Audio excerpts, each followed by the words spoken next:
Bonjour à tous les amis, on se retrouve déjà entre guillemets pour le quintet de mardi direction l'hippodrome de Deauville. Je m'explique, on est vendredi 17h de retour de la plage, j'ai regardé un peu le quintet et pour ceux qui me connaissent, dès que j'ai le quintet et à peu près le terrain, je lance la vidéo et je prépare le pronostic pour les abonnés et les jeux pour les membres au journal des trotteurs. Donc ne vous inquiétez pas, la prochaine vidéo ce sera pour lundi matin pour le quintet de mercredi, le GNT de Saint-Malo qui nous a souvent réussi, et je ferai un tableau récapitulatif des résultats de vendredi, samedi et dimanche que je ne connais pas car on est vendredi 17h. Alors prix de Bayeux, Réunion 1 course 8, départ 18h mardi, 1600 mètres ligne droite, 15 partants, des 3 ans et plus, très ouvert, comme bien souvent.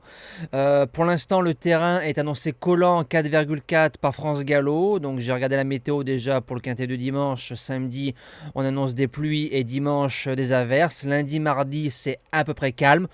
Je me suis tablé sur un terrain très souple à collant, mais quoi qu'il arrive, il faut avoir l'aptitude.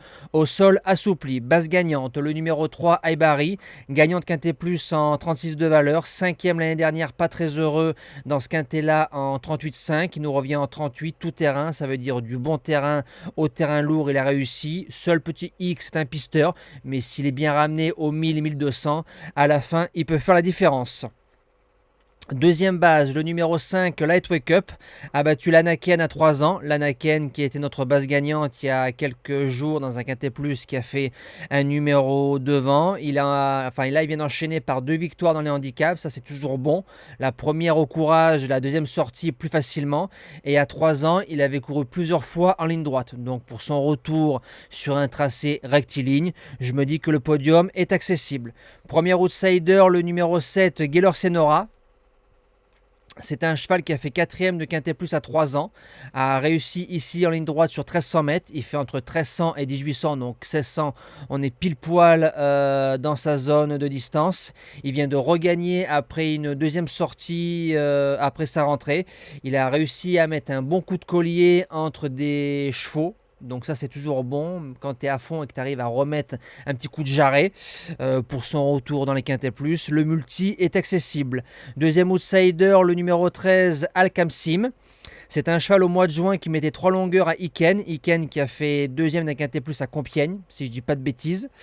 Il a enchaîné les sorties à réclamer. Là, il a enchaîné les sorties dans les handicaps 1er, 3e, 5e.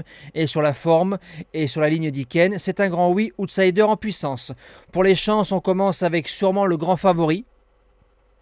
Quand je dis le grand favori, c'est le cheval qui va partir à la cote la plus basse. Le numéro 4, Bulès, ou Bulas, comment on le prononce.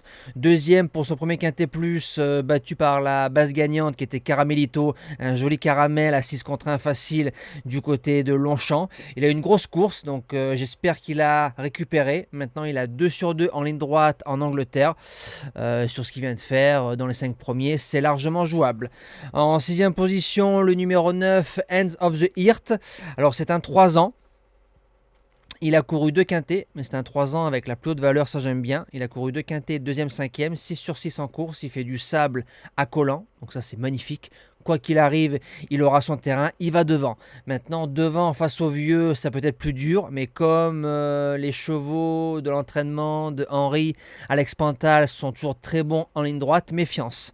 En 7e position, peut-être un peu loin, Art Woodman a battu le 5, donc qui est ma deuxième base dans le Quintet Plus, avec 4,5 kg de moins sur le dos. Là, il y aura 3,5 kg de moins sur le dos, va découvrir les Quintet Plus. Le terrain, ce sera oui.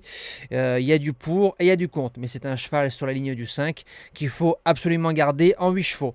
Et je termine avec le numéro 6, Puerto Madero, que je pense que tout le monde va rayer des deux pieds, des deux mains, de tout ce que vous voulez. Le cheval n'a presque rien pour lui à part le terrain. Je m'explique. Je voyais en lui cette saison un gagnant de Quintet Plus. Pour l'instant, il me donne tort. On est qu'au mois de août, donc on a jusqu'au mois de décembre. 7e du Quintet Plus à Caramelito, bien couru, il y a eu du mieux.